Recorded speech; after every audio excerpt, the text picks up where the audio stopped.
Enjoy the session.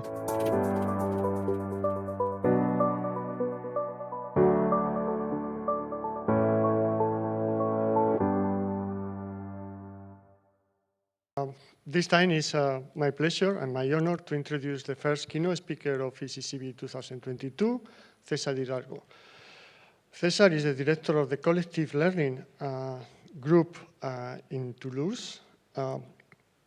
He is a well-known scientist working in very intriguing issues related with economic complexity that have a lot of lessons for the non-experts in the field too. Artificial intelligence has done a lot of work in visualization to make things accessible to everyone. And interesting words, I will mention the work in digital democracy, how to use human and virtual humans avatars to improve the capacities of humans in terms of improving our democracy. He's a physicist. He studied in Chile. Then his PhD was in Notre Dame with another famous scientist, László Barabási. He moved into the MIT when he developed his group in all these ideas that I guess we will hear about, and a company, also a very interesting company, DataWheel. I follow him in Twitter, and he has a very interesting conversation about all the good things that he learned during his many years in the States. Of the ones I find particularly interesting his description of making science not only a business for scientists, making science a business for society, creating this link between what we do and what society is expecting, demanding, and needing from us. Also, it's very interesting to follow how happy he is, if I understand this correctly, in his new life back in Europe, in Toulouse, that I guess is very different to the life in the States. I'm not going to enter into, because he's going to tell us about his work. He has a number of interesting books. The last one is How Humans Use Machines. That is a very interesting collection of thoughts and information about our perception of what machines can do and cannot do and how they do it.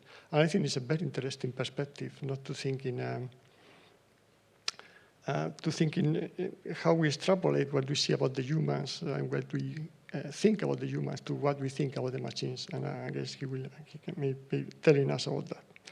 Of all his work, I have to say the one that I follow more closely is one of his very early work in disease networks, because we use this a lot as a reference, as one of the best works describing disease interactions, and we use this in the field of comorbidities very much as a reference. So we have been following his work for a long time.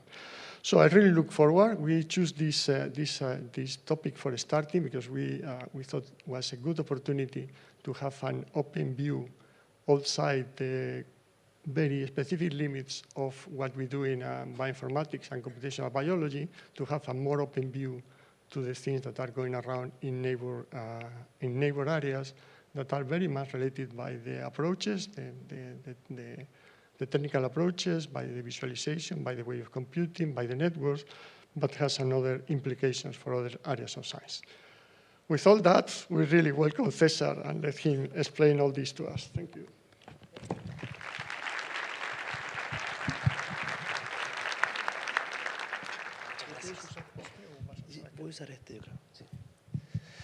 Hello, and thank you, everyone, for being here. It's really an honor for me to be here. I haven't done a big stage conference from before COVID, as you probably imagine. So now I had the chance to come to CICES, and for the first time I get to come to a nice European conference without having to fly from the United States. I now live in Toulouse, which is only about 500 kilometers away.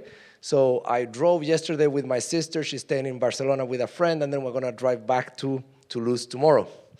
And what I'm going to do today is tell you a little bit about my latest book, which is How Humans Judge Machines, but also about some work that was inspired by some of the questions that emerged in this work. Because what we try to understand in my team, in the Center for Collective Learning, is how do teams cities and countries learn. We're interested in the accumulation of knowledge and learning that happens at that collective level. And that collective level is changing because of some micro conditions that are changing as well, which is the emergence of artificial intelligence. The emergence of artificial intelligence means that now there are new members in the team. There's new people in the team that can do some things, sometimes very well, sometimes they make mistakes. And if we think about it, when we have new members in the team, there's something that we always do with members in the teams. We judge them. Yeah? And, well, artificial intelligence is no exception. We're going to be judging artificial intelligence, and we need to understand if we judge it in a way that is too harsh, because maybe we need to cut them some slack, or if we're judging them in a way that it's too lenient, maybe, we should be more demanding. We should challenge artificial intelligence more to be at the level that we would want it to be. But how do we know if we're judging artificial intelligence with a good enough standard? Well, what we try to do in this book is to look at a number of scenarios to try to understand how we judge artificial intelligence compared to the way in which we judge humans. And one of the reasons for this is that at the end, it's not about the AI, it's about us. We are the ones that are doing the judgment. So it is in our eyes that AI is good or bad. It's not the AI itself, it's our perception of it. So what we do is we do something that you are all familiar with as a methodology. We do randomized experiments, clinical trials. So we're going to grab a group of people. These people are going to get assigned to a treatment or a control condition. In the control condition, they're going to be shown a scenario, and they're going to be told that that scenario was the action of a human. In the treatment condition, they're going to be presented the same exact scenario, but they're going to see a scenario in which a machine performed the action. And then we're going to see how people react to these scenarios, and we're going to compare those reactions to first answer the question, do people judge humans and machines equally? And then if the answer is no, well, what are the differences and what explains those differences?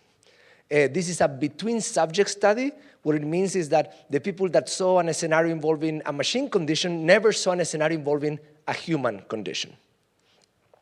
So let's look at a very simple example just to get a hold on the methodology. So consider an excavator that is digging up a site for a building. Unbeknownst to the driver, the site contains a grave. The excavator digs through it, and later human remains are found. So this is clearly a scenario that could have been the action of a human. There could have been a person operating that excavator, digging up that grave unknowingly, or it could have been an autonomous excavator. But there was clearly something wrong here, because digging up a grave is something that most people would agree is not acceptable. So how would we judge a machine or a human that did that? So what we're going to do is we're going to look at a number of questions that are going to help us understand how people reacted to the scenario. So these are questions such as, was the action harmful? Or was the action intentional? How morally wrong was the driver? Would you promote that driver to a position with more responsibility? Would you replace the machine by a human, or would you replace the human by a machine? Replacing by the different kind. Would you replace the human by another human or the machine by another machine? In a similar situation, would you have done the same? And we would collect answers to each one of these questions from about 200 people for each condition, for treatment and control. And then what we're going to do is we're going to look at charts like this one, in which the dot represents the mean, the bars show the confidence interval, the 99% confidence interval, and on the left, if you want to see, you have the p-values of the difference. Now, honestly, if the bars are kind of separate, you're talking about a p-value of 10 to the minus 14, 10 to the minus 10. So it's a lot about that visual separation that communicates the statistical difference. And what we find here is that we show in red the answers when a person was judging a machine, and in blue when a person was judging a human. And we start to see some differences. For instance, the one on the top, and I apologize, the font is small. I didn't know the room was going to be this big. It says harm, and they find actually, the action of the machine as more harmful than the action of the excavator operated by a human. They are also showing the one that says moral. There's a difference of about 10 to the minus 6 in p-value. They find the action of the machine less morally correct than the action of a human that would have done the same. So even in this simple vanilla scenario, nobody's getting hurt here. We're starting to see some differences. Now, the other thing that we did in this experiment is that we classified each scenario according to the dimensions of the moral foundation theory. So the moral foundation theory is a theory that tells us that when we do moral judgments, we're not just judging things as good or bad, we're judging things as good or bad in different dimensions. There are different types of moral scenarios that you can consider. So there are scenarios that involve physical harm. There are scenarios that involve situations that are unfair, or breaches of loyalty or authority, or breaches of purity. In the case of the excavator, we find that actually this is a scenario that involves the moral dimension of purity because there's something sacred about the human body, whether you are religious or not. If this would have been a scenario in which the excavator digged up an old refrigerator or a chicken carcass, it wouldn't have been a problem. It is the fact that it's a human body that we consider to be something pure, sacred, something that should not be messed with, that makes this a scenario of purity. And this was also done through a data collection exercise in which people associated each one of these scenarios to words that were then associated to each one of these categories. So now that we understand the methodology, let's look at scenarios that are a little bit more interesting, that have more contrast, more action. So you have a large tsunami that is approaching a coastal town with potentially devastating consequences. There is an algorithm, or there is a politician that is in charge of the safety of the town. And they can decide to evacuate everyone with a 50% chance of success, or save half of the town with 100% success. So before the action is taken, the expected outcome is the same. 50% of the people are going to survive. But what we do is we take the actual outcomes, there are 3 possible outcomes, and we're going to ask people to judge each one of these 3 possible outcomes. So these are 6 groups of people that we had to recruit for this experiment, yes? 2 for each condition. So the first outcome is the unlucky outcome. The politician decides to save everyone, the rescue effort fails, and a large number of people die. The second one is the lucky outcome. You try to save everyone, and you succeed. Everyone is happy, And the last outcome is the one in which you take a compromise. So now let's see what we find. So we're going to start there on your right, which is where we take a compromise. And what we see is that there are not a lot of differences. Most of the red dots and the blue dots are relatively close to each other, except for the one that is highlighted there, which is the replace by different question. This is the question, would you replace the machine by a human, or would you replace the human by a machine?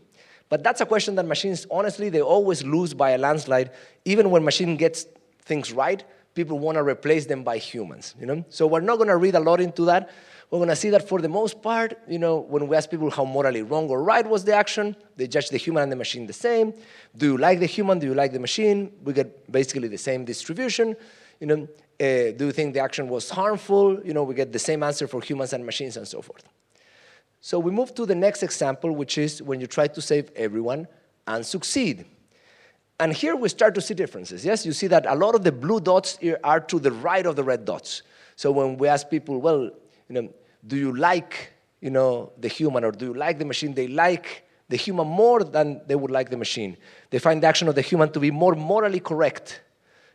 They find the action of the human also to be much more intentional. They want to promote the human. They want to hire the human more than they would want to promote or hire the machine. So what we're observing here is that the human is getting more credit.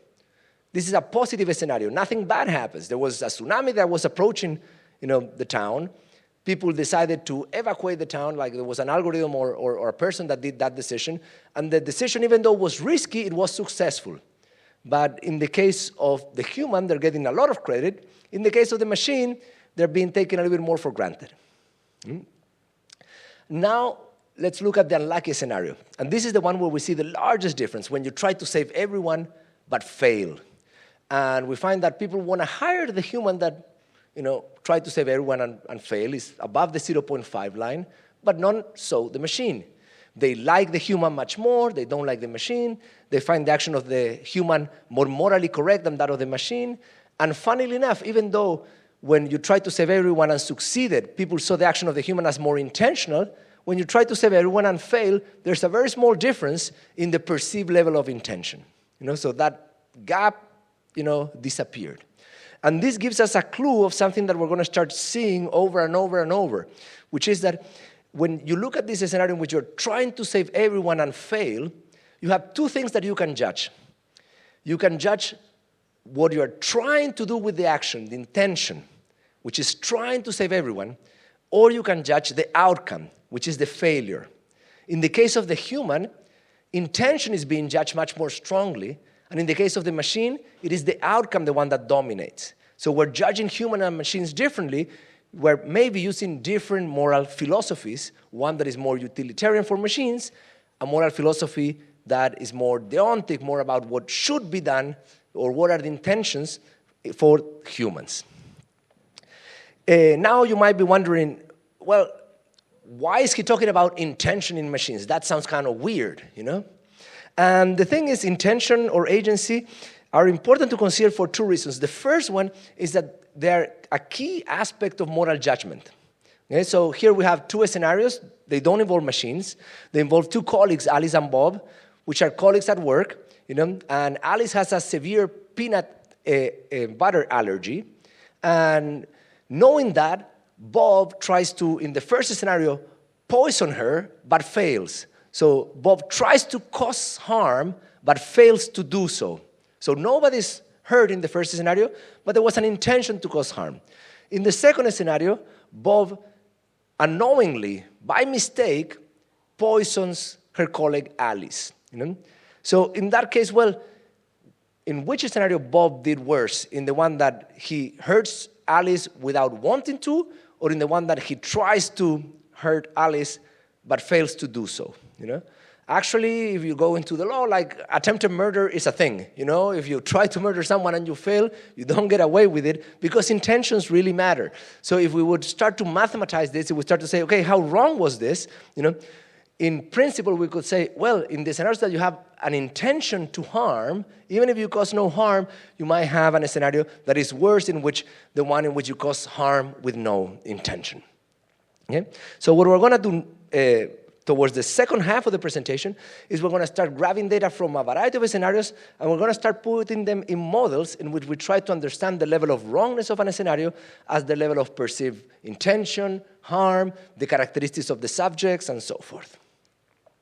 So let's look at another scenario. These are scenarios now that involve also the moral dimension of purity, and they actually involve real ads that were controversial and were taken out of circulation. This is an ad from a fashion company that wants to advertise addiction to clothes and fashion. But we told some people that this ad was generated by an AI, by one of these AIs that is able to generate images that we've all been playing around with, or by a marketing company. And we took other examples too. There is this one from Cardiff, there is this one from Benetton. The one from Cardiff, I don't know if it is a record, but the posters were removed within 3 hours, so they didn't last too long, But it was a real ad that was run in the UK.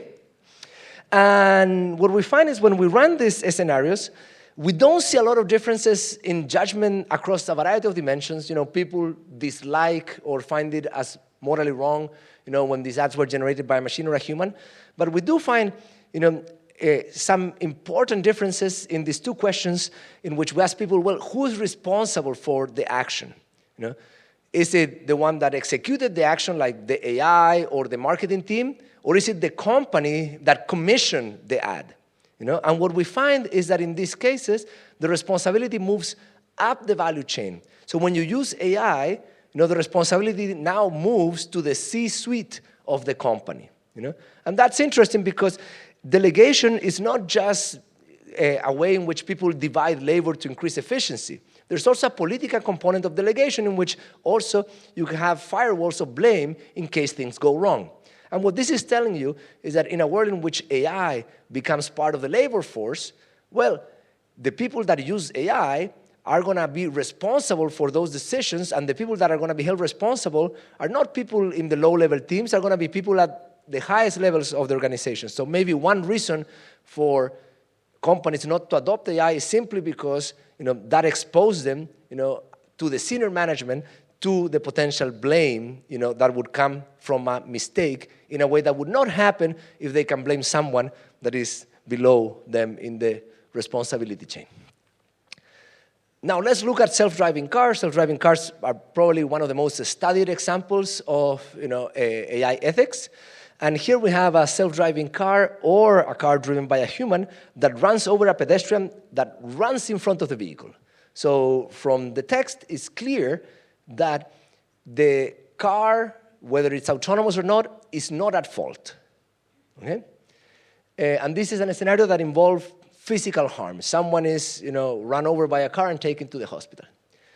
So what do we find? Well, we find that people, again, the red dot on top there where it says harm is to the right of the blue dot. It means that people find the action of the machine as more harmful. So being run over by a self-driving car, people perceive it as more harmful than being run over by a human.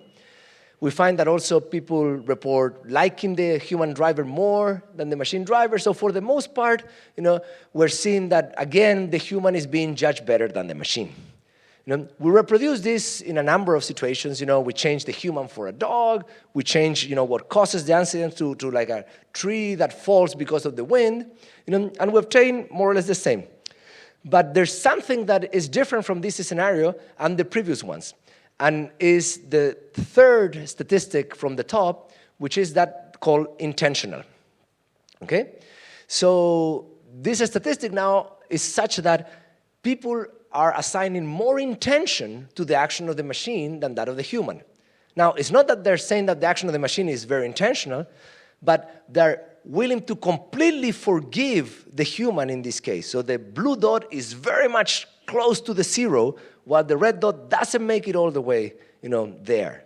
So they leave some residual intention in the machine that they're not leaving on the human. And that feels kind of weird, we bump into a scenario now in which people are assigning more intention to machines than humans. So that brings us to the second reason why we care about intention in this case. It's not only an amplifier of moral judgment, but also it's not something that you either can have or not. It's not a dichotomous or binary variable. It's, what in philosophy we would call a continuum.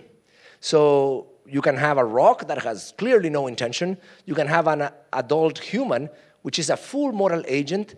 And, well, machines, depending on their capacities, are going to be somewhere in between.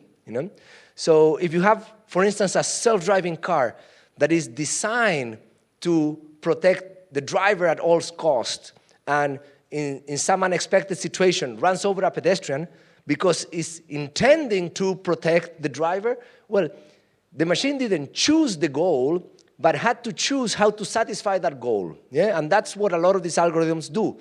We give them a certain objective function, and they try to find a way to satisfy it. And sometimes they find tricks, like the ones that play video games. They always find kind of like a way to beat the game without actually playing it and so forth. So you have agency when you are deciding how to achieve a goal. You have more agency when you get to decide also what those goals are. And in the forms of artificial intelligence that we have right now, where those goals are given exogenously, we have a level of agency that is intermediate. You don't get to choose what to do, but you can get to choose how you get to do it. So there is this 2007 paper by Gray et al. In Science, in which they actually look at the mental models that people have of machines, of humans, of babies, of frogs, fetuses, and so forth. And they classify them across these two dimensions, agency and experience. These are two classical dimensions that you can trace back to, Aristotle.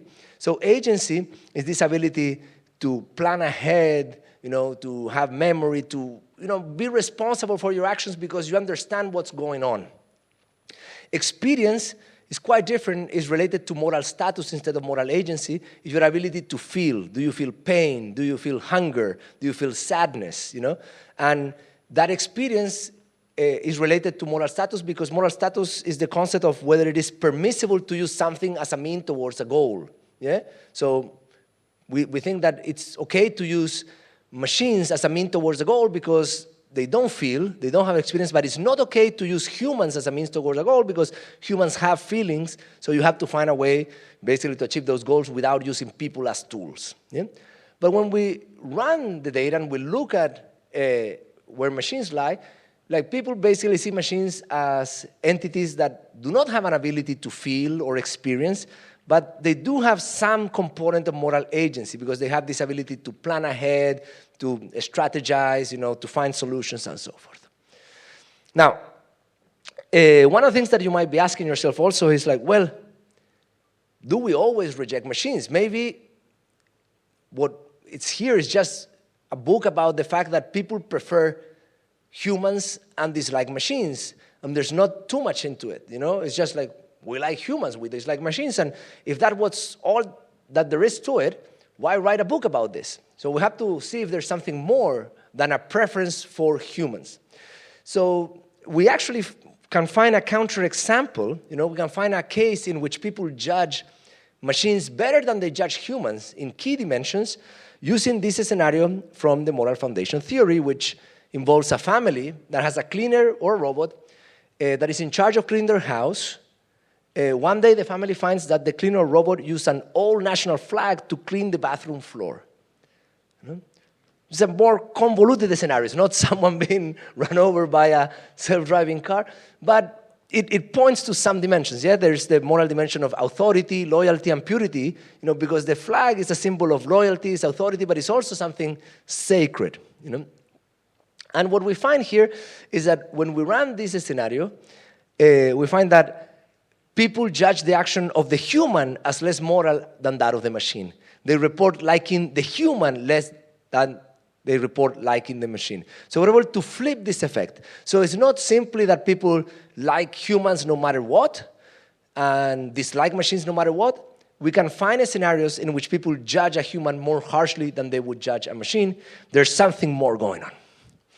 So the book is organized around thematic chapters. So chapter 2, which is the one that showed most of the scenarios that I presented here, is a chapter that introduced the methodology and it starts to advance some of the basic questions. But chapter 3, chapter 4, chapter 5 are about themes. Chapter 3 is about algorithmic fairness. This is a very important topic. Chapter 4 is about privacy. Chapter 5 is about automation. I'm just going to show chapter 3 today, and then I'm going to skip to chapter 6, which is the one in which we put all of this data together and start doing statistics that are trying to find patterns across scenarios. So why is algorithmic fairness complicated? On the one hand, you could motivate algorithmic fairness using many examples of algorithms found to be unfair, in advanced parole systems and university admission systems and so forth. But from a scientific perspective, there's also a deep truth about the complexity of algorithmic fairness, which is that algorithmic fairness satisfies an impossibility theorem. So impossibility theorems are quite common in mathematics, and in this case, what you have is that when you are defining a fair outcome, you have many ways in which you can define what fairness is. So fairness is some sort of equality of values in a confusion matrix, if we want to get a little bit technical. So if you have a prediction, and you have an outcome, let's say you're assigning tickets to people in a lottery, and some people get tickets and some people don't get tickets, or you're assigning loans to people in a bank, and some people get loans and some people don't get loans, you're going to be able to construct a little matrix of 2 by 2, of who gets it, who didn't get it, and who should have got it and who shouldn't have got it. And even if you agree on the definition of who shouldn't have got it or not, as long as that matrix is not perfectly diagonal, as long as you have off-diagonal elements, you have false positives and true and false negatives, you're going to have multiple ways in which you can make statistics about that. So you can say, well, we have to equalize who gets it, or we have to equalize the rate of people that gets it from the different groups and so forth. And when you do that, you're going to define fairness in multiple ways, and you're going to be able to show that you cannot satisfy all of the definitions of fairness simultaneously. So if you satisfy one definition of fairness, you're going to be suboptimal according to another definition of fairness. Now, in our case, we're interested on how people judge an algorithm that was unfair or an algorithm that corrected an unfair situation. So consider an HR manager that is screening candidates for job interviews. So in the unfair treatment, an audit finds that this manager or this algorithm never, interviews minority candidates. Okay? In the fair treatment, the audit reveals that the manager algorithm produces a process that was more fair than the previous process. Okay, so we have a negative outcome and a positive outcome. We can do this with college admissions. We can do this with salary increases, with policing, But we're going to find very consistent results across all of these scenarios. So the context doesn't seem to change, the numbers as much, or at least not at the level that we can detect them here. So we're going to just look at an illustrative example. So here we have an unfair treatment. And we find that, for the most part, there are no big differences. That, for instance, here on the top, we see people judge the human a little bit worse in terms of harm. They see the action of the human as more harmful when the person discriminated is Hispanic or African American, but not Asian. This is an American sample. Okay? People judge also the action of the human as less morally correct. So like the blue dot is a little bit to the left of the red dot. So now here we find again an example in which the machine is not being judged as harshly as the human. But for the most part, for example, in like dimension or even in the dimension moral or harm, the differences are not that big. And we're going to come back to that because that's interesting. They're not as big as the differences that we saw before. Now here we have the fair treatment. Now here's something good happen. And one of the big differences is that people see the action of the human that corrected this unfairness as much more intentional than the machine, that was put in its place. But also, even though people find the action of the machine, of the human more intentional, they don't seem to believe that or report that the action was more morally correct, or they don't like the human more, or they don't see the human doing less harm, and so forth. So in this case, the human is not getting more credit. They're getting kind of like more or less the same credit, even though they are seen as doing something much more intentional than the machine. So there's two takeaways that I want to highlight here. The first one is we compare the unfair and the fair treatment. And when we focus on that question, replaced by different, meaning would you replace the machine by a human or would you replace the human by a machine? And what we find is that people are more likely to want to replace a machine that got it right than a human that got it wrong. So in that question, we got a strong machine aversion. Yes, because imagine you have a machine that was introduced in an HR process, in a college admissions process. It made it more fair. And people want to replace that machine back with a human more than they would want to replace a human that was found to act unfairly through an audit. Okay, so there's a strong machine aversion. Even though the judgments are similar, the willingness to want to replace the machine, is quite different. And, it goes in a way that to me would be a little bit counterintuitive. You want probably the good machine better than the bad person. The other thing is that these differences are small. And that's interesting because even though we observe differences in the level of perceived intention, this small difference, what they tell us is that people are not passing those differences in intention as differences in judgment. And that agrees with the law in the United States. So in the 1964 Civil Rights Act, it prohibits employers from discriminating against people in terms of gender, sex, race, so forth. And that was ratified in 1971 by the Supreme Court of the United States in a ruling that says that this protection was independent of intent. So the fact that you have different intent or not doesn't matter. If you have been proven to have discriminated, even if it was without intent, you would have violated Title VII of the 1964 Civil Rights Act. And for the most part, we find that the judgments of people agree with the judgment, that was made by the Supreme Court. Now, Chapter 4 is going to be about privacy. So if you're interested in scenarios in which machines or people are observing other people, this is the chapter for you.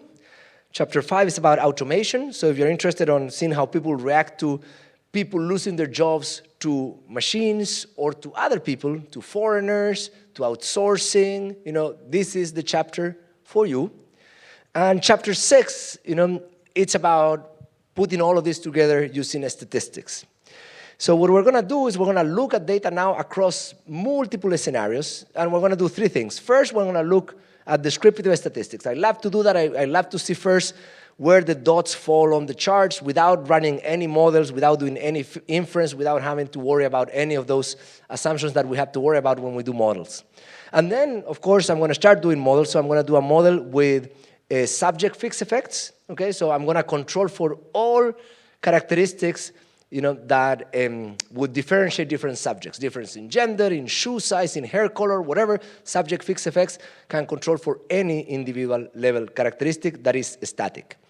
And then we're going to look at the opposite. We're going to do a scenario fixed effects, so we're going to fix the scenarios, and we're going to see how the demographic characteristics of the respondents affects their judgment or correlates with their judgment. So these are the simple descriptive statistics. So we're going to take three dimensions: harm, intention, and wrongness, and each scenario is going to be represented by two dots. The blue dot represents the way in which people judge the scenario when this was presented to them as the action of a human, the red dot when it was presented to them as the action of the machine. The line connects both scenarios so we can keep track of which blue dot corresponds to which red dot. And what we get is the following 3D chart. It looks very pretty, but then we're going to look at the faces of the cube to make more sense of it. And what you see here, though, is that the dots don't fall all over the space. Yeah? They don't fill up the full volume. They kind of like fall along this kind of diagonal, this plane. And the reason for that is quite simple, is that there are some forbidden corners. You cannot have a scenario that causes a lot of harm with a lot of intention and people think it's good. So that corner simply doesn't materialize. But we see also that the red dots and the blue dots do not coincide. There are differences there. So when we look at the top of the plane, we see this harm intention plane, and we see something interesting. We see that on the top, all of the blue dots are on top of the red dots. And on the bottom, all of the blue dots are below the red dots. So the blue dots, remember, are the way in which people judge humans. And it seems that we're judging humans in a way that is quite bimodal. We either blame them or we then excuse them. But we don't leave them in between. But when we're judging machines, we're judging them in this sort of intermediate stage in which we don't see a lot of intention in machines, but we don't excuse them as much. Like that self-driving car, of course, could have done something more. We're not going to excuse them completely. Yes, we're not going to say, no, it's not your fault. You're right. You did everything that you could. The machine always could have done something more, even in that accidental situation. So when intention is very low, when we're dealing with accidents, machines keep some residual blame. Now, when we look at the intention wrongness plane, we see that as intention grows, the moral judgment also grows, negatively on the top or positively on the bottom. Yeah? Intention is an amplifier of moral judgment. Yeah? But when intention is low again, we see that the red dots then tend to be on top of the blue dots. So at these low levels of intention, again, people now are seeing things as worse in the case of machines. And when we do harm and wrongness, we actually find a strong correlation between harm and wrongness. But again, at low levels of harm, you see those red dots on top of the blue dots. So let's try to now make some sense of it by doing some statistics. So what we're going to do is we're going to model a couple of functions. A function trying to predict the level of wrongness of a scenario is a function of intention and harm. I'm going to do a function for humans, fh, and a function for machines, fm. And we're going to use a function that has, two linear terms. So the function is going to be wrongness is equal to a constant times harm times a constant times intention plus a constant and an interaction term between intention and harm. And then we're going to have the subject fixed effects. Those are vectors that are 1 for one subject, 0 for every other subject, and you have one of those vectors for each one of the subjects. So any individual characteristic can be expressed as a linear combination of those vectors. And this is what we obtained. So you can look at the regression table in the book, but I prefer to show it graphically. So in red, you have the plane describing the way in which people judge scenarios involving machines. In blue, you have the way in which people judge the scenarios involving humans. And you see that the red plane is kind of like a little bit more flat. And as a result of that, and the blue plane has a little bit of this curvature that goes into the screen, when we're on the back there, when we have no intention and a lot of harm, there's a big gap. Yeah? A gap of about 0.2 in a scale that goes from 0.2 to 1. So it's a big gap. In scenarios that have little intention and a lot of harm, machines are being judged more harshly. And the reason is that basically, when we model these functions, we look at the coefficients, we're going to find that the slope is mostly along the harm axis for the machine. So if we take dw to dh in the machine is much more larger than in the case of the human, because in the human, what matters is this interaction term, is this diagonal term, and that's why, this plane has a curvature that the red plane doesn't have. So it's not that we have a preference for humans and a disdain for machines. It's that we're using two different moral philosophies here. We have a moral philosophy that is more utilitarian for machines. We care about the outcome, not what the machine was trying to do. But in the case of the humans, we ask, okay, was their intention to cause harm? We care about that interaction term between intention and outcome.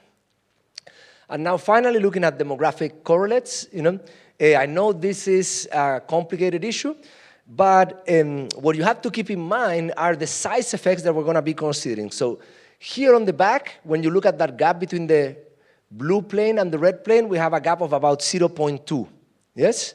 So keep that number in mind, because when we look at these differences between people based on level of education, whether they report as religious or gender, we're going to have difference of 0.05, okay? So even though we're going to find differences that are significant, they are second order. They're rotating those planes by a little bit, a tiny little bit. Okay, they're not changing the effects that we had before.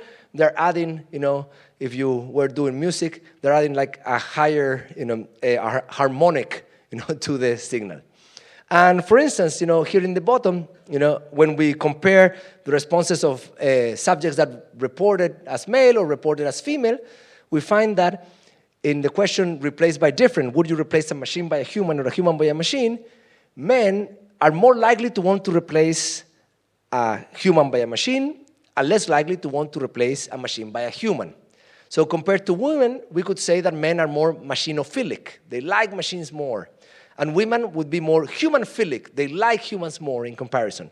Now, is that a gigantic effect? No, it's 0.05, okay? So it's small effect, it's second order, but it's still very statistically significant given the size of the sample. When we look at levels of education, people with graduate school, college, compared to people with high school, well, higher levels of education make you a little bit also more machinophilic. You tend to be kind of like maybe more trusting of technology with higher levels of education. People that self-report as religious, the opposite, When you self-report as religious, you tend to be more human-philic. You tend to basically prefer humans more than machines compared to the people that did not report as religious. So we started this presentation by asking if a machine and a human make the same mistake. Do they get the same reaction? Hopefully, at this point of the presentation, I convince you that, no, they don't get the same reaction. We get different reactions, and these different reactions are not a simple preference for humans over machines. There's more at play, there's some curvature in this plane, there's a different moral philosophy going on here. So the question that we will have is why? Why do people judge humans and machines differently? So we explored this question in a new set of experiments, in which we asked if people would judge a machine that is more human-like, more similar to the way in which we judge a human. So will we judge that construction robot or that cute Wall-E the same?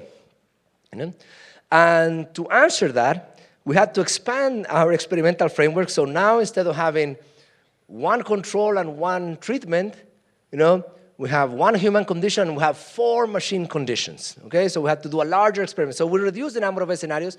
We select a set of scenarios from how humans judge machines, and we run this experiment now with 4 machine conditions.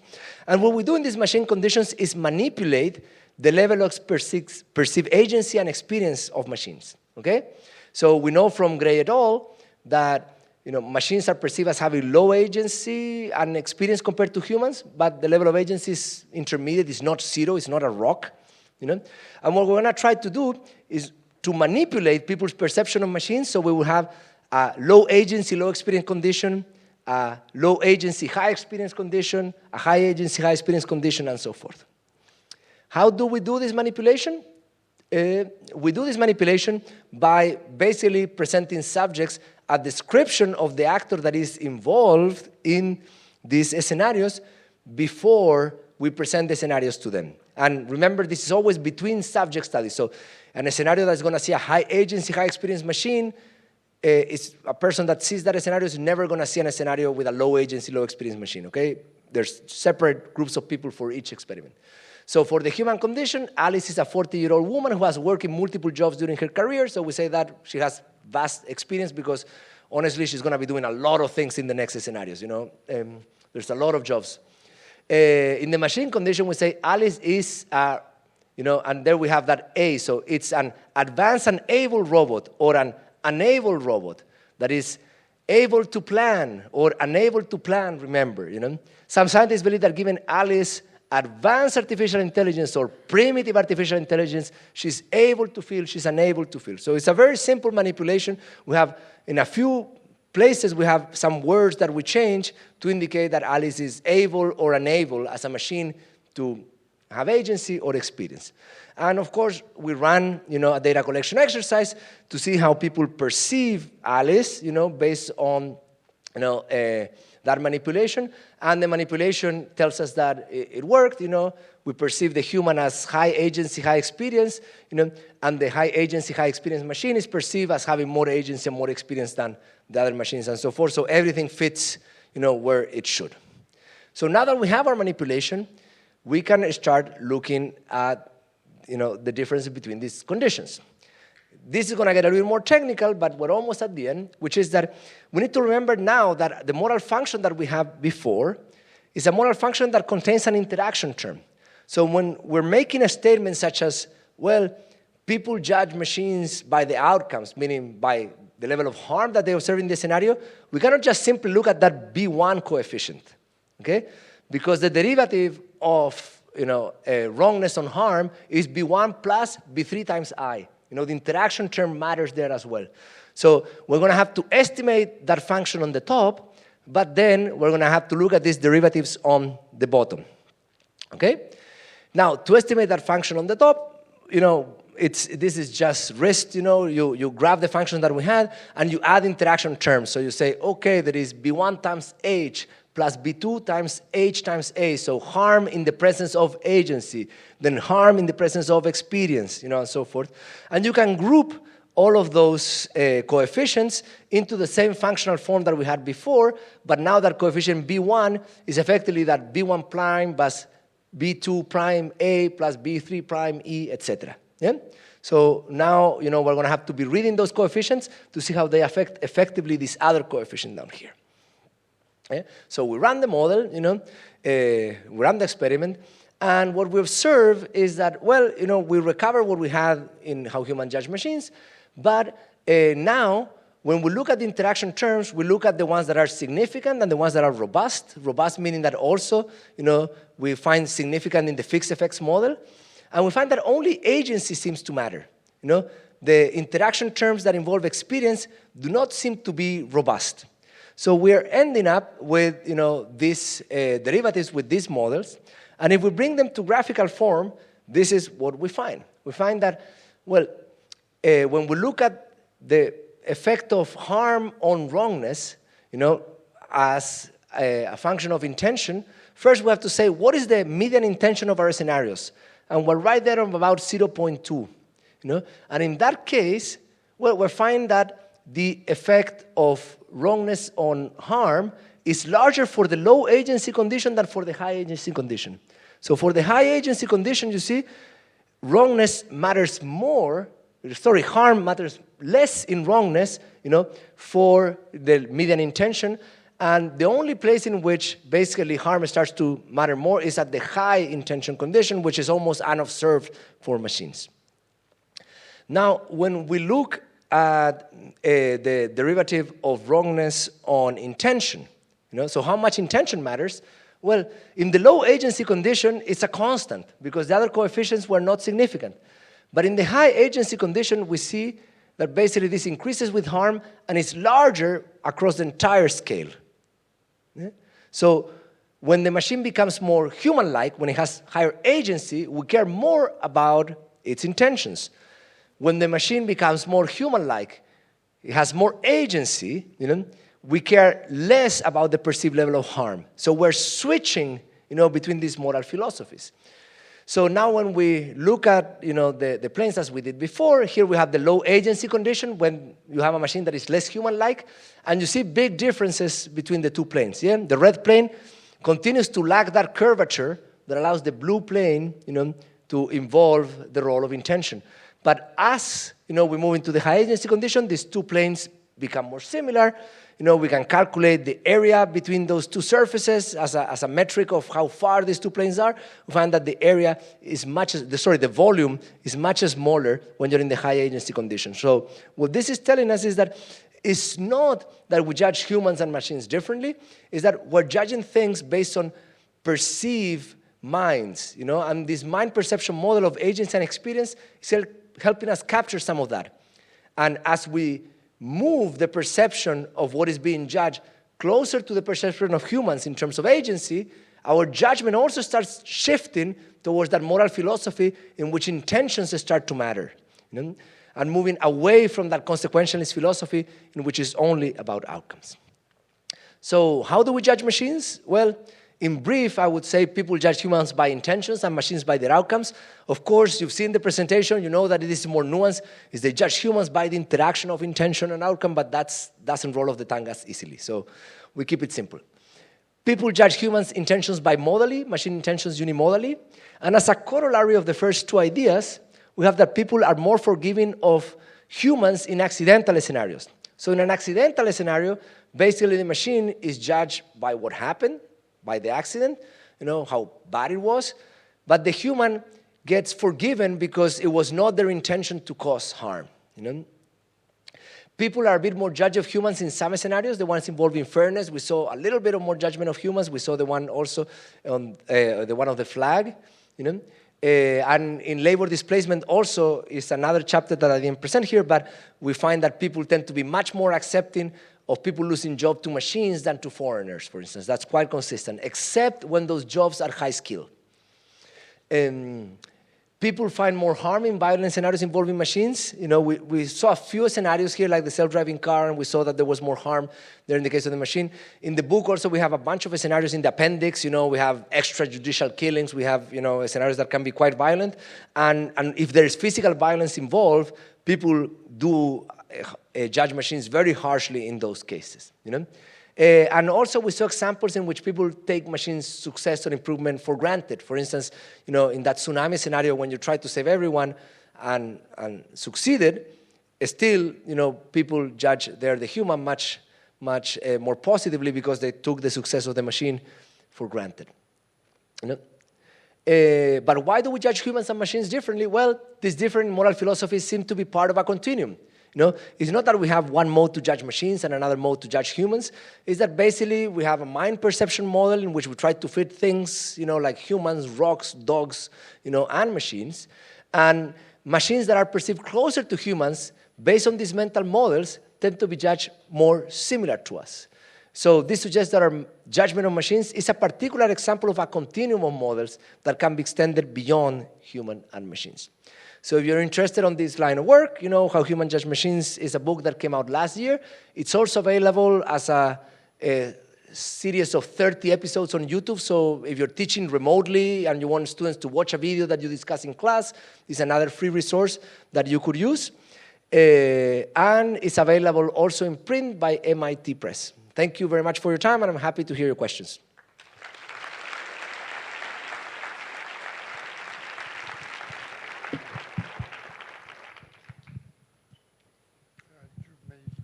Okay.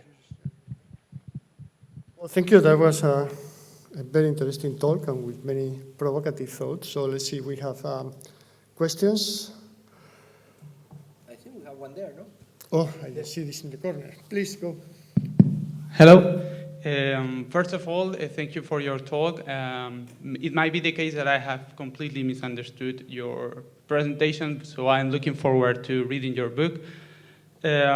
My question is, isn't it obvious that we judge machines and humans differently? After all, machines are not moral agents. Like in a crime, we don't judge the gun or the knife. If we have a children and an adult, and the children happens to destroy a flag, we don't judge it in the same way we judge an adult because we know the children doesn't know the meaning of the flag.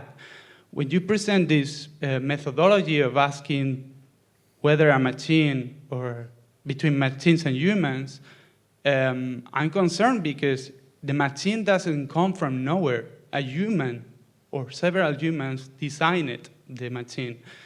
They manage the machine. they are responsible of the final use of the outcome on the machine. For example, in the example of the fashion advertisement, okay, the machine may provide this advertisement, but there are managers that actually decide to use this image or not. If we have a jury of lay people, this is one thing, but human can also mean expert. So you are comparing human to machines, but machines are an outcome of, they are produced by humans. So it's too simplistic to make the comparison in this way, because if you ask me whether I will be happier with a machine or a human, I know that the machine doesn't come from nowhere. They come from a design by humans, and there are humans in the loop. It doesn't come from nowhere. So this is a point that I missed from your presentation. It seems that you talk about the machines like coming from nowhere, and also you present them as moral agents that can be just. And again, I put the example of the gun. When there is a crime, we judge the people who use the gun, or the people who provided the gun to the person who used it, but not the gun. The gun cannot go to jail. So, can you phrase it as a question? Sorry? Can you phrase it as a question? Yes, I did. Isn't it too simplistic to present, to make the comparison in your methodology between human and machines? You are put in several situations and seeing how people judge the human or the machine. But the machine is a product of the human. There are humans behind the machine. So I don't see if it's a fair methodology, and I would like to comment on it because, as I said, I might miss something at the beginning. Yeah. So, of course, machines are created by humans. Actually, they're created by teams of humans and teams that transcend those teams, yes, because the software, the hardware, all of those could be created by different people. But at the same time, when we're talking about artificial intelligence, we're not talking about mechanical machines that do not have a component of behavior that is learned. So the reason why this question becomes relevant in the case of artificial intelligence and does not become relevant in the case of a simple machine, a machine that would be purely mechanical, like the ones that you described, is that there's a learning component that can lead to some behavior that is unexpected to those that designed or created the machine. So now we're going into this realm in which there is learning. And when there is learning in the object, you're going to bump into a number of complications in the laws that are involved in the judgment of these products. So let me give you some examples. So you have product liability law. So product liability law is the one that is used, for instance, to keep accountable manufacturers of vehicles, manufacturers of devices, and so forth. But the product liability law also has some framework. And as part of that framework, for instance, it stipulates that it only covers situations in which the machine was used for its intended purpose. Well, what are all of the intended purposes of a technology that has the ability to learn? Could the manufacturer have foreseen all of them and listed them all of it out? Or, would there be intended purposes that then would, be unforeseen for the manufacturer? Let me give you another example. So product liability law also involves, differential liability. What is differential liability? That when you basically produce a manufactured good that has some risk, you're going to need to be able to allocate liability across the value chain. But when you have, an artificial intelligence that has an ability to learn, that includes data that was provided by some people, that might include learning that happened after the product was deployed, that might include hardware complications, if there is a mistake, if there is a failure in that machine, how are you going to be able to assign that liability differentially down that value chain. So these are questions that actually people in law do care about, because they're questions that they see that they're going to have to deal with at some point. At some point, there's going to be a case in which these arguments are going to have to be considered by lawyers, by judges, and so forth. So on the one hand, the fact that the machines are being done by humans doesn't mean it's obvious or simplistic. There's a lot of complexity on the law of how you would then even think of assigning that liability towards the humans.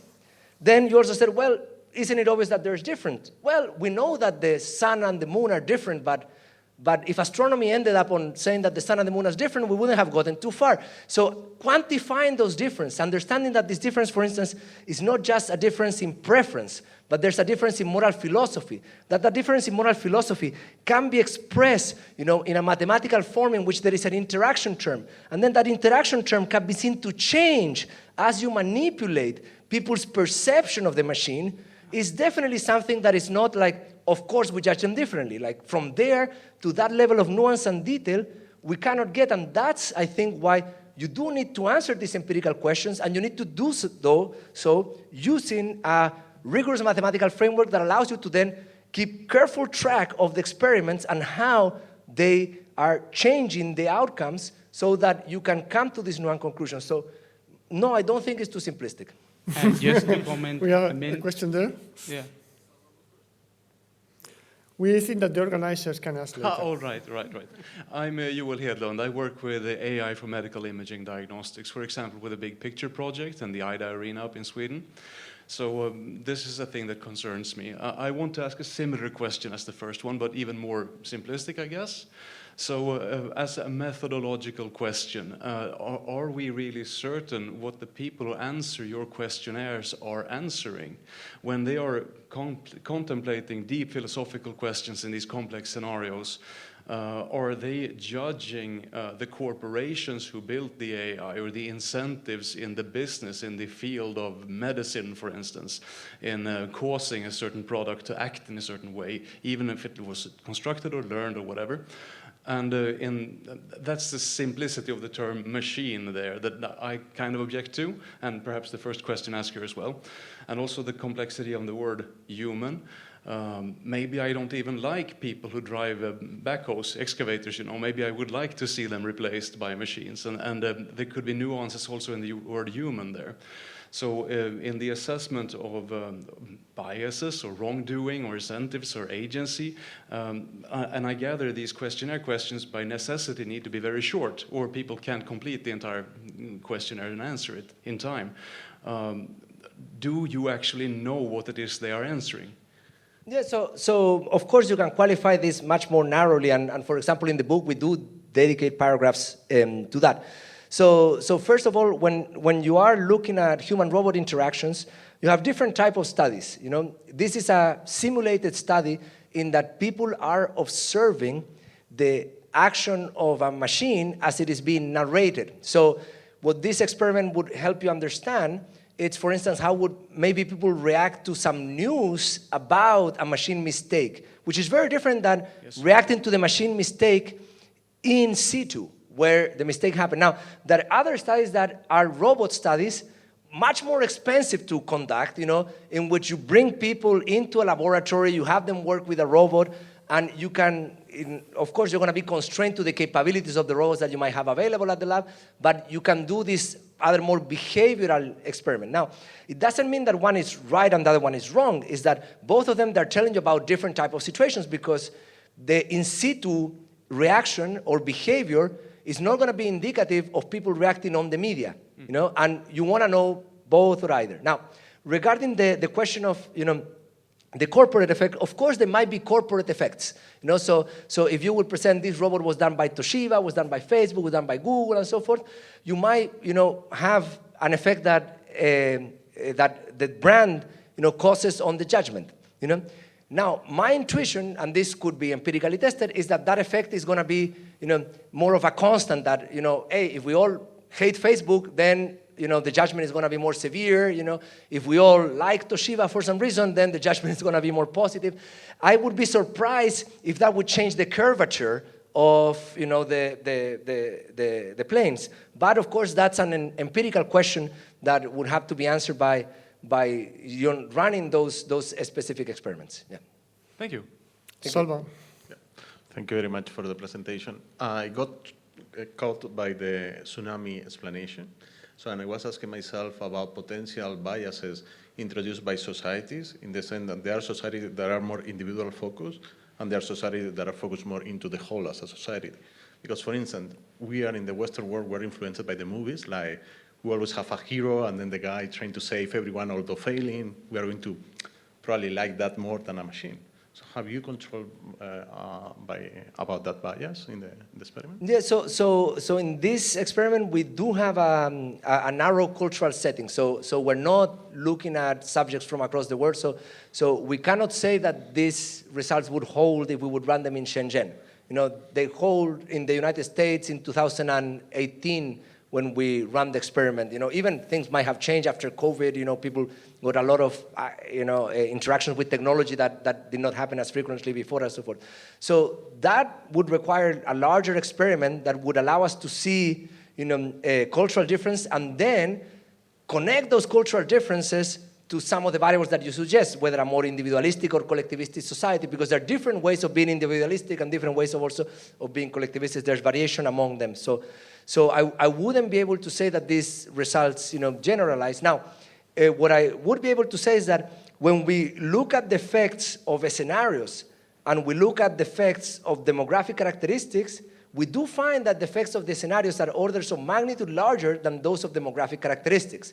So if I would have to, bet on which side the coin is going to fall, I would bet that the cultural effects are going to be there, but are going to be second order, meaning that you can go to a very different culture, but if a robot pulls up a gun and shoots someone, nobody's going to say that it's good.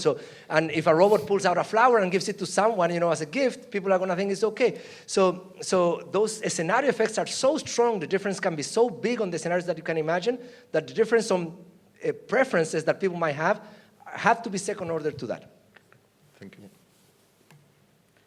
Thank you very much. My question actually relates to that, because before you introduced the impact of agency, like before you introduced all the robots with different perceptions of agency, you looked into the stratifications of humans and how they would judge machines. For example, this big difference in how replacement of machines would be judged or not. And I was wondering if you were looking into that could actually be just explained by the different perception of agency across these social stratifications, for example, men versus women, non-religious, religious, that you were looking at. Yeah, so I do think that, of course, the difference that was observed in the first part of the presentation that do not include robots with different levels of agency and so forth, according to the second part of the presentation, would involve an assumption that the people that participated in the study, when they were presented with machines, they tended to see machines as mechanical and as not having agency, and therefore they were judging in that mode in which we judge, like very mechanical type of objects, So that would be part of the explanation, yes. I'm thinking, right, like if you, for example, people with higher education might know more about artificial intelligence and therefore might perceive from the very beginning the agency of a machine differently. So I was wondering if you maybe ask these very same people from the simple study at the beginning what they think the agency was, maybe it would account for some of the differences that you see. Yeah, it could be that that's a mediating factor that, of course, people with high education had the same probability of being in treatment and control, but within those, then the ones that made it into the treatment group, you could run, a data collection exercise in which you try to measure their, the perceived agency of machines without priming them and see if you get a value that is a little bit larger than you would get on people with lower levels of education, yes. Yeah, because in the control part, I think we all probably judge agency of humans similarly, right? Or maybe it's an assumption, whereas agency of computers maybe differently. Yeah, that's a good question, and basically it would help split this idea that like some of these demographic characteristics, that we observe correlating with, judgment might be encoding for some other underlying characteristics. So it could be perception of agency, it could be simply having higher trust in technology when you're going, so yeah, that's a good question. Thank you. Hey, I think it's me. Brilliant talk, thanks. I was wondering if you think or the data you have collected could prove that maybe one of the factors affecting the fact that machines are judged harsher than humans are perhaps a high expectation or a hope that machines or AI would be superior to humans. For example, if you take the car example, perhaps better spatial awareness, better sight, better reaction time, and lack biases like humans could have prejudice, selfishness, or tiredness when you're driving a car. So perhaps we expect them to be superior than us and not make mistakes that we make. Yeah, so I do think that there's something like that going on in some scenarios. In the scenarios, for example, of the self-driving car. Yes, I think we probably have an expectation for the self-driving car to be extremely safe, to be acceptable. We're going to accept a self-driving car, at a rate of safety that is very different from that of an 18 or 19-year-old driver. That we accept in the streets, nevertheless. I don't know if that would apply for all of the scenarios. I would have to then think about if in each one of these scenarios there is an explicit capacity or accuracy dimension. Because, for instance, if we look at the scenarios that involve algorithmic bias, there people did not judge the machine more harshly, and you could also expect, that the machine would have to be more fair, but even though it was as unfair as that of the human, it wasn't judged more harshly in that case. So by changing the moral dimension there from harm to fairness, we would be losing that perceived capacity effect. So I think it's a good question, and you have to peel the onion, I guess, to get to the bottom of it. Yeah. Right. Thank you. Hi. So I wanted to ask just add a little extra of complexity here. Recently I saw a PhD defense from Elias Fernandez, which I think it's also in the audience actually. And maybe this is an oversimplification of his achievements, but it was what I understood, like the take-home message was that if you were completely delegating the decisions in collaborative situations to an AI, you're usually getting better outcomes for everybody. It's a general thing.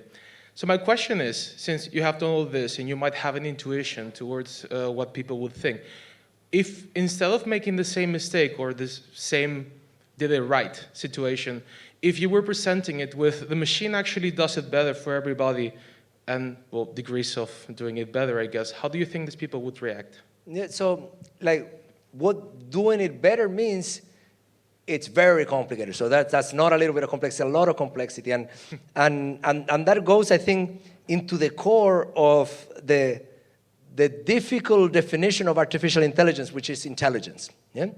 So when we think about intelligence, like some people like Stuart Russell from Berkeley, when they write about it in popular books, they say intelligence is the ability to satisfy a goal, to get what you want, to achieve what you desire, and so forth. But when you think about intelligence in those terms, you can say, okay, look, this bacteria is trying to find, the best nutrients and therefore develop some sort of motility path that allows them to maximize this ability to explore and exploit and so forth. Then where is that motivation coming from? So in the case of the bacteria, we say, okay, well, evolution gives it to them and they're happy with it. It's reproduction. That's what it's all about at the end of the day. But when you're thinking about now intelligence more in the context of humans, well, and of machines, if you're trying to achieve that goal, well, what that goal is, So now you have to go into a next layer. And when you're thinking about achieving a goal and you're thinking about what that goal is, then you start getting into a moral realm because you can be very good at doing something bad. If the goal is exogenous, you have no morality, You're just executing in a way, And the morality comes from defining the goal. Now, when you define that goal, you have some kind of morality. Why are you trying to achieve that goal? Who is that benefiting? Who is that maybe harming? Because sometimes you cannot benefit everyone. And that motivation, can you phrase it on the context of a larger goal? And when you realize that, achieving goals and defining goals, it's a set of Russian dolls, because you define a goal by achieving a goal, and to define a goal is to the achievement of a larger goal. And as you start going out in that way, you realize that you're going to have to start calculating the implications towards a larger set of people, a larger, more complicated, complex society. So what is better, I think in very simple examples, if we have a machine playing billiards and we wanted to get it right all the time, there's a simple definition that what is better. If we have a machine running the central bank, even though the decision that they get to do is whether to move the interest rate, a quarter of a percentage point up or down, the potential ripple effects of that, are so complex that it would be hard to ever know if the machine got it better than another counterfactual. We're going to take one last question. Yeah. I think you were first. All right. Thanks. First of all, it was a really interesting presentation, quite thought-provoking, as it appears. I have, I think, a simple enough question. So it's quite clear that there is a difference in perception, and it's quantified. So my question is basically, what's the goal now? Do we want these two things to align? Do we want the perception of machines to be the same as the humans? The human judgment usually follows some norms, societal ones, standards if you like. Do we want the same thing to happen for machines? What's the end game here? Yeah, no, so I don't know what is the end game, but there's always a next chapter, so we can talk about the next chapter. So yes, we understand that we judge humans and machines differently. We're starting to understand maybe that those differences come from our mind perception models. But you're asking questions about whether we should have those differences, and I think that's a place where you can argue either way. Yes, you can say, honestly, it's good that we judge machines more harshly in certain scenarios because we have to keep them to a higher standard. After all, they're subservient to us. We're going to accept them as long, as they improve some capacity, like going a little bit to the previous question, and having that double standard, it's positive, it's normatively desirable. You can think also of a world in which we really start to believe that there's an artificial intelligence that can become more human-like. I personally don't believe that we're close to that. But in that world, you would have to start asking yourself not only about the agency of machines, but about their moral status and whether it would be normatively acceptable, to make that level of discrimination. And that sounds weird today, but think about the moral status of animals and how it has changed in the last 15 years, It has changed enormously, like people would consider animals in a very different way than they do today. And if you look at across generations even, like the number of young people that, for example, will not consume any animal products and so forth, because of that heightened moral status that was accepted to animals. So I cannot rule out the possibility that my great-great-grandchildren may be experiencing something similar, in the context of an advanced AI.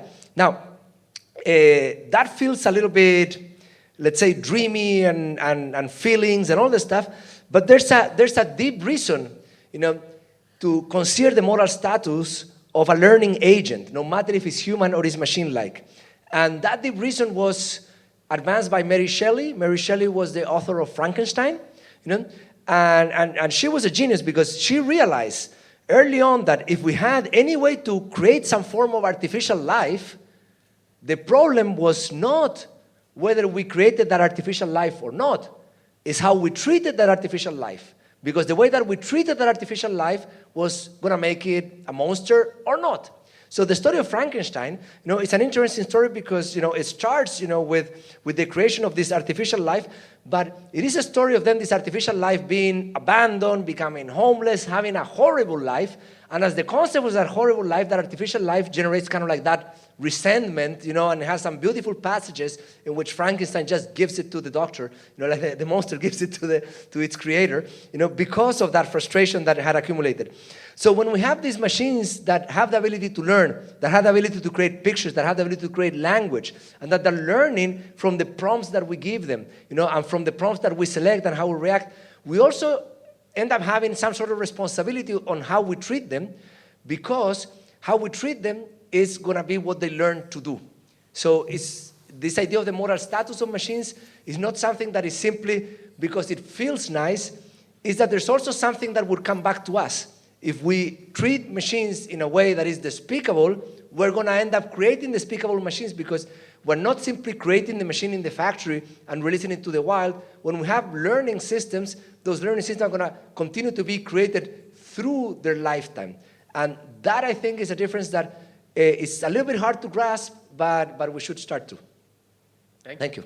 Thank you. On this one, how we treat machines, that's a very good topic for discussion that we can continue now in the reception cocktail. And thanks, César. Thank you. Once more. Let's ask